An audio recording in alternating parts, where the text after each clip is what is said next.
Yo, what is up, guys? It's Pedro here. So today we got some news on Trey Burton, the Bears tight end, getting released. If you guys are new, subscribe for Redskins and NFL content. So let's get right into it. As you guys know, or if you don't know, Trey Burton is a tight end for the Bears, or was before he got released. Had a lot of injuries last year. The year before, though, he had around 600 yards, which is good. And with Mitch Trubisky as his quarterback, who really did not play that great that year, and if he has a better quarterback, I think he can produce for us. But most importantly, if he stays healthy, which is a big if. But I wouldn't be too opposed to getting Trey Burton. Let me know in the comments down below if you guys would like to get him. Also, I made a mock draft, so I posted like an hour ago, so go check that out. But yeah, continue on the Trey Burton news. I think it would be a decent option. The only problem is we do have a lot of kind of backup tight ends. Like we got Jeremy Sprinkle, Hale Henches, Richard Rodgers, and Logan Thomas. So that's four. And if I didn't say Jeremy Sprinkle, that's like 4 or 5 tight ends right there. And if you get Trey Burton, that's 5 or 6. And then draft one, that's another one. So I feel like Ron Rivera is going to definitely cut either Jeremy Sprinkle or Hale Henches, one of those two, and maybe one of the two guys he signed in free agency, just because usually you have like 3 tight ends on a roster.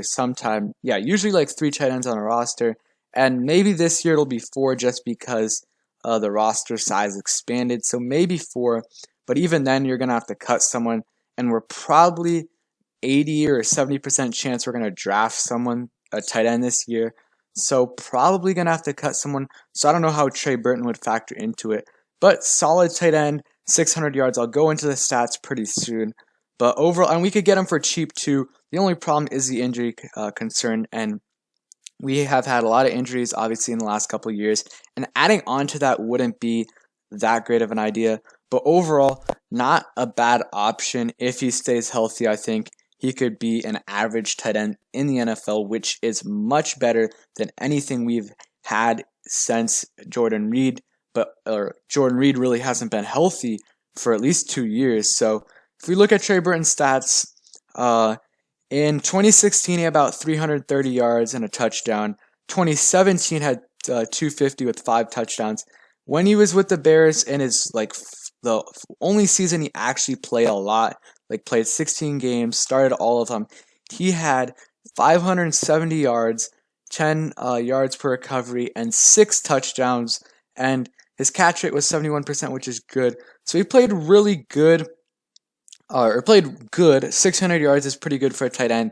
And with Mitch Trubisky as your quarterback, I know Mitch Trubisky has played okay at times, but he's not a receiver, a tight end's friend when it comes to getting a lot of yards. And not saying he's a bad QB, if you guys are Bears fans. I think he can still become a decent QB in this league, but not one that you want to have if you're a receiver or tight end. So last year he only played in 8 games, but I assume most of those games he really only played like 6 or 7. Had 24 targets, 14 recoveries, and 84 yards. So really didn't have much last year. Was struggling with injuries. I think it was a shoulder injury. Let me go back to the Adam Schefter tweet. He said, hip injury. Trey Burton underwent off-season hip surgery and is expected to be ready well before training camp.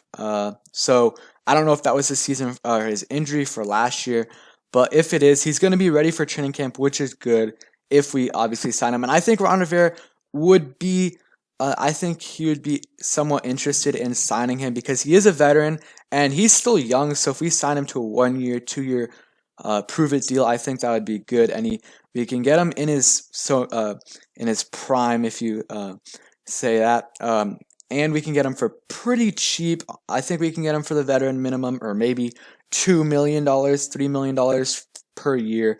I remember the first year going into the 2018 season when the Bears signed him, a lot of people were saying he's going to be one of the top 5, top 10 tight ends in the NFL.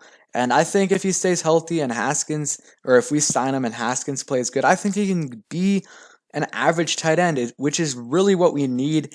He's automatically better than Sprinkle. If he plays 15, 13, 14, whatever amount of games, he's automatically better than Sprinkle. And I pulled up a play right here of Trey Burton. And if you look at this is Mitch Trubisky right here. And if right here, this is Trey Burton, number 80, right wide open in the middle of your screen in the end zone. And this play ended up being a negative 5-yard gain. You look and you see no players around Trubisky at all. He has an open pocket or open middle of the field to run through and to pass to, but he doesn't do that. So that's kind of what Trey Burton was dealing with. Obviously, not all of it's on Trubisky, but I do think that he could be a viable option. He's a decent red zone threat. Let's look at his size real quick. So he's 6'2", 240, so not that big, but I think can produce for us. Still young, like I said, and we obviously still have the cap space. So I mean, it honestly depends on what Ron Rivera and Kyle Smith are thinking. If they really like a tight end this year, or like a couple tight ends this year in the draft, then I don't really think they're going to go after Trey Burton. But if there's only one guy that they like and I don't think they can get him at 66, then I think this would definitely be a viable option for us because, yes, he's not a great blocker, but he is a willing blocker. He played decent when he was healthy. The last year he was healthy in 2018, had a good year, like probably top 12, top 13 tight end in the NFL. And if we can get like 15, 14 games of him, I think he can get around that same year he had in 2018. So let me know what you guys think in the comment section below. Right here is kind of like more or less our cap space, around $24 to $27 million. So if we went ahead, I don't think they have him updated here, but let's see. Trey Burton as a tight end. We, like I said, probably get him for pretty $2 to $3 million a year. I really don't think it's going to be much just because, yeah, so they haven't updated yet, but I really think that this could be an option that helps out Haskins. Anything is better than Jeremy Sprinkle and Hale Hench's last year as your best tight ends, and I think Trey Burton can bring that to the table, possibly go for 450 to 650 yards. So let me know what you guys think. Obviously, my number one option would maybe be, so this is another thing I'm going to go on, but so OJ Howard, right?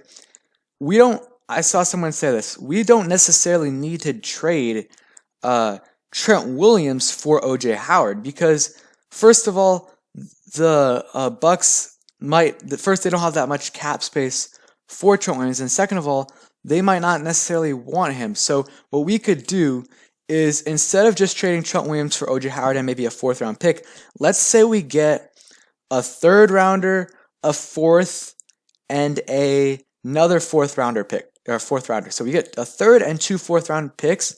I really think that we can turn that around and maybe do a 3rd and a 4th for OJ Howard, and then we end up getting OJ Howard and a 4th round pick from the Trent Williams deal, pretty much, because we got a 3rd and 2 4ths for Trent Williams and used a 3rd and a 4th to trade for OJ Howard. So I really think that could work for us. There's other ways to do it, but I think we don't necessarily need to think for our tight end deals or trades if we want to get one as Trent Williams for a certain tight end like I've been doing in the past. I think getting picks for Trent Williams and then using those picks to either trade up in the draft to maybe earlier than 66 to get the tight end you want, or to trade those picks to a tight end or to a team that is looking to trade their tight end for picks. We could do that. So maybe that's the Browns, maybe that's the Bucks who have a good tight end. Any of these teams that have a good tight end could be an option. So let me know what you guys think. Also, like I said, go check out my mock draft. Worked pretty hard on it, 7 rounds. I'm going to be posting. I'm going to be streaming tomorrow, so let me know what time works best for you guys. And yeah, last thing is just let me know what would you do you think that Trey Burton, would you be comfortable with us signing him as our number 1 tight end? And maybe you draft a tight end in the 4th round, but Trey Burton's probably going to be your opening day starter unless the tight end you draft is amazing. Or would you rather trade for OJ Howard or another tight end with the picks we get for Trent Williams? Or with Trent Williams straight up. So guys, thank you guys for watching. I know this is the second upload of the day, but peace. Thanks for watching. Hope you guys enjoyed. Like the video and go check out my mock draft. It'll be in the description. And peace.